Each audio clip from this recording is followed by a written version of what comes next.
The 500 series of activities focuses on reducing flood damage to existing buildings. It complements the previous series, which dealt with preventing damage to new development. Damage reduction measures that are recognized under this series include acquiring, relocating, or retrofitting existing buildings, maintaining and improving drainage ways and retention basins, and planning for the best ways to implement these and other loss prevention and reduction activities. Credit points for activities 510, 520, and 530 are adjusted according to the number of buildings affected by the damage reduction measure. Flood damage reduction activities include floodplain management planning, acquisition and relocation, flood protection, and drainage system maintenance. The flood damage reduction activities in detail include the repetitive loss list, repetitive loss category, repetitive loss areas, repetitive loss area outreach project, repetitive loss mitigation activities, National Flood Insurance Reform Act of 1994, and compliance with provisions for environmental and historic preservation. Repetitive loss properties are those properties for which 2 or more claims of more than $1,000 have been paid by the National Flood Insurance Program within any 10-year period since 1978, such as 2 claims during the periods 1978 to 1987, 1979 to 1988, etc. In the United States, there are over 160,000 repetitive loss properties. To focus resources on those properties that represent the best opportunities for mitigation, Congress defined a subset called severe repetitive loss properties when it passed the Flood Insurance Reform Act of 2004. Severe repetitive loss properties are those 1 to 4 family properties that have had 4 or more claims of more than $5,000 or 2 to 3 claims that cumulatively exceed the building's value. The flood insurance policies on these properties are serviced by a separate special direct facility and not by individual write-your-own insurance companies. Almost $9 billion have been paid to repetitive loss properties, about 1/4 of all NFIP payments since 1978. NFIP actuaries have reported that repetitive loss is the single most important factor that affects the stability of the National Flood Insurance Fund. Each year, FEMA produces a list of repetitive loss properties for communities in or interested in the community rating system. Each year, a CD that includes a new set of update worksheets is sent to each participating CRS community for informational purposes. It reflects the community's previously submitted changes, new properties that have been added as a result of recent floods, and changes resulting from other communities' updates. However, the list can be a valuable planning tool and source of information about the location and extent of flooding within the community. Communities are encouraged to submit any known updates every year. As part of its application and cycle verification obligations, the community must review the list for accuracy. The result of this review is recorded on a repetitive loss update worksheet. Every CRS community with 1 or more unmitigated repetitive loss property on FEMA's current list must keep the list updated and submit a repetitive loss list community certification at each verification visit. Additional requirements depend on the community's repetitive loss category, which is determined by the number of repetitive loss properties without mitigation measures. A community that has no repetitive loss properties or whose repetitive loss properties all have been mitigated is a Category A community and has no special requirements except to submit information to update its repetitive loss list as needed. A community with at least 1 but fewer than 10 repetitive loss properties that have not been mitigated is a Category B community. At each verification visit, the Category B community must prepare a map of the repetitive loss areas, review and describe its repetitive loss problem, prepare a list of the addresses of all properties with insurable buildings in those areas, and undertake an annual outreach project to those addresses. A Category C community is a community with 10 or more repetitive loss properties that have not been mitigated. They must do the same things as a Category B community and prepare a floodplain management plan or area analysis for its repetitive loss areas. The community must plot all the properties on FEMA's repetitive loss list and define all repetitive loss areas. The repetitive loss areas include buildings on FEMA's list and nearby buildings that were subject to the same flood hazard. Once the areas are determined, the community can summarize what caused the repetitive flooding. This can be 1 or 2 sentences, such as overbank flooding in May 1994 and June 2001, or the drainage ditch was built to carry smaller flows. Upstream development has increased runoff and heavy storms overload the ditch roughly every other year. Flood insurance data on private property, including repetitive loss properties, are subject to the Privacy Act. Information such as the names of the people and addresses of properties that have received flood insurance claims and the amount of such claims may not be released to the public.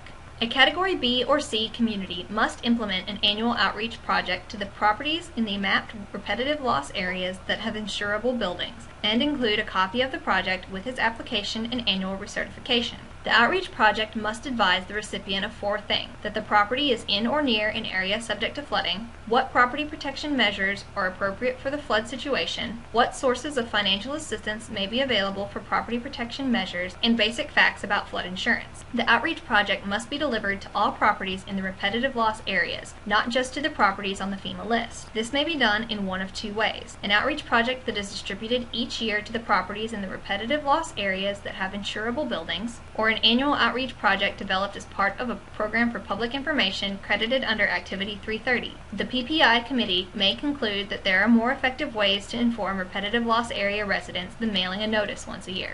Sections 501 to 504 describe the minimum CRS participation requirements for repetitive loss communities. The requirements focus on updating repetitive loss records, identifying the extent of the problem, and providing basic information to owners of properties in the repetitive loss areas. The CRS encourages communities to do more to reduce their repetitive flooding problem. Additional credit points are provided in the following activities for actions that address repetitive loss properties or repetitive loss areas. Activity 360, Flood Protection Assistance. Credit is provided for technical assistance on property protection. Many shallow repetitive flooding problems can be mitigated with a low-cost project paid for by the owner, so technical assistance can sometimes go far to reduce repetitive losses. Credit is given for conducting an analysis of the repetitive loss areas and determining appropriate mitigation measures for these areas under floodplain management planning.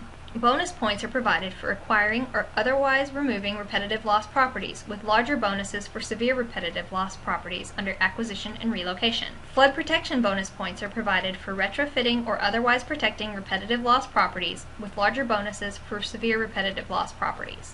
The purpose of the floodplain management planning activity is to credit the production of an overall strategy of programs, projects, and measures that will reduce the adverse impact of the hazard on the community and help meet other community needs. Elements of floodplain management planning include organize, involve the public, coordinate, assess the hazard, assess the problem, set goals, review possible activities, draft an action plan, adopt the plan, and implement, evaluate, and revise. The credit for organizing and preparing the plan is based on how the community organizes to prepare its floodplain management plan.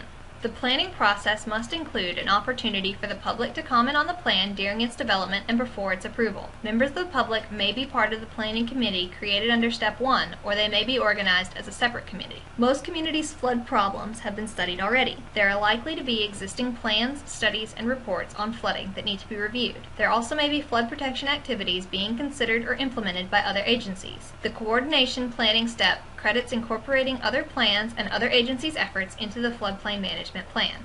At the assess the hazard step in the planning process, the planner or committee reviews, analyzes, and summarizes data collected about the natural hazards that the community faces. This step focuses on the sources, frequency, extent, and causes of flooding. Flooding can be a natural and beneficial occurrence. In the assess the problem step, the community planners or planning committee members collect and summarize data on what is at risk. This step looks at the impact of those hazards on the community. The goals should set the context for the subsequent review of floodplain management activities and drafting of the action plan. They should incorporate or be consistent with other community goals for the affected area. A multi-hazard mitigation plan should have goals that address all the major hazards that face the community. The review of possible activities is a systematic review of a wide range of activities to ensure that all possible measures are explored, not just the traditional approaches of flood control, acquisition, and regulation of land use. After the review of alternatives during Step 7, an action plan is drafted in Step 8 that selects and specifies those activities appropriate to the community's resources, hazards, and vulnerable properties. The community should strive for a balanced program, selecting measures from more than one category of floodplain management activity. The points for plan adoption are provided if the plan and later amendments are officially adopted by the community's governing body. The plan must be an official plan of the community, not an internal staff proposal. Adopted means there is a resolution or other formal document that is voted on by the community's governing body. To be useful, planning must be ongoing and plans must be dynamic. The plan should not sit on a shelf gathering dust once it is completed. Therefore, the community must have an evaluation and update process. For CRS credit, plans must be implemented. As implementation proceeds, flaws will be discovered and changes will be needed. Not only can hazard conditions change, but also goals and objectives may change. A repetitive loss area analysis is a detailed mitigation plan for a repetitive loss area. It provides more specific guidance on how to reduce damage from repetitive flooding than a community-wide floodplain management or hazard mitigation plan. The 5 steps for an area analysis are less involved than the 10-step floodplain management planning process, but the analysis must evaluate each building in the repetitive loss area. Natural Floodplain Functions Plan credit is provided for adopting plans that protect one or more natural functions within the community's floodplain. Examples include a habitat conservation plan that explains and recommends actions to protect rare, threatened, or endangered aquatic or riparian species, a green infrastructure plan that includes open space corridors or connected networks of wetlands, woodlands, wildlife habitats, wilderness, and other areas that support native species. The purpose of the acquisition and relocation activity is to encourage communities to acquire, relocate, or otherwise clear existing buildings out of the flood hazard area. Acquisition and relocation projects remove people and property from harm's way and reduce the community's costs for disaster response, recovery, and repair. The Federal Emergency Management Agency recognizes that the acquisition of buildings in the floodplain is especially effective at reducing flood losses because it is a permanent form of mitigation. Other government agencies also have found acquisition projects to be more cost-effective than major flood control projects. A community can obtain credit under one or a combination of elements. The elements reflect the different scoring that is applied to different types of buildings. A given building can only be credited under one element. Buildings acquired or relocated from the regulatory floodplain, buildings on the repetitive loss list that have been acquired or relocated, severe repetitive loss properties that have been acquired or relocated, and critical facilities that have been acquired or relocated. The purpose of the flood protection activity is to protect buildings from flood damage by retrofitting the buildings so that they suffer no or minimal damage when flooded, and/or constructing small flood control projects that reduce the risk of flood waters reaching the buildings. Acquisition and relocation of flood-prone buildings is the surest method of both reducing flood damage and keeping people out of harm's way. This activity provides credit for buildings located in the floodplain that have been protected from flood damage by being retrofitted or by the placement of certain types of flood control structures that protect buildings to at least the 25-year flood level. The credit for Activity 530 is based on the combination of flood protection techniques used and the level of flood protection provided. Points are calculated for each protected building. Bonus points are provided for the protection of repetitive loss buildings and critical facilities. Points are provided for the use of elevation, dry flood proofing, wet flood proofing, and protection from sewer backup and barriers. Structural flood control techniques used points are provided for the use of channel modifications and storage facilities. Flood protection improvement credit points are determined for the difference between the level of flood protection provided before and after the project. The value of the technique used is multiplied by the value of the FPI for each building and used in the credit calculation. Flood protection project technique used credit is provided for each building that has been protected by a retrofitting technique or a flood control project technique. It is symbolized as TU, or when a specific technique is being discussed, as TU plus another letter, such as TUE. Each building protected by a project will have a TU value. The value of TU is based on the technique used for each building and varies based on factors such as whether the project was designed by a registered design professional.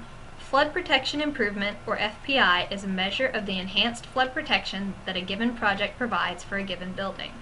A protected buildings, or PV, value is calculated for each protected building. It is a product of the TU value for each building multiplied by the FPI value for that building. The purpose of the drainage system maintenance activity is to ensure that the community keeps its channels and storage basins clear of debris so that their flood carrying and storage capacity are maintained. An area's drainage system consists of natural water courses or channels, constructed storm drains and ditches, and detention or retention basins built to store high flows. In most cases, the actual channel of a natural stream will carry only the 2-year flood, with larger flows being carried in the overbank area. Engineered channels are typically designed to carry larger floods than natural channels. When a drainage system loses a portion of its conveyance or storage capacity, overbank flooding occurs more frequently and flows reach higher elevations, potentially damaging nearby structures or causing increased channel erosion. Even where floodplain regulations prevent construction from encroaching, channels can lose their carrying capacities as a result of the accumulation of debris, sedimentation, and the growth of vegetation. Detention and retention basins can lose their ability to store water if upstream sediment controls do not function properly or if there are highly erosive lands upstream. Elements include channel debris removal, or CDR, inspecting public and private drainage systems and removing debris as appropriate, problem site maintenance, PSM, paying special attention to known problem sites such as those needing more frequent inspections, Capital Improvement Program, or CIP, having a capital improvement program that corrects drainage problems, stream dumping regulations, SDR, the community has and publicizes regulations prohibiting dumping in streams or ditches, storage basin maintenance, SBM, annually inspecting public and private storage basins and performing the required maintenance. This concludes our Community Ratings System 500 Series Learning Module. For more information, please view our other modules or consult the Risk Communication Specialist at the Kentucky Division of Water.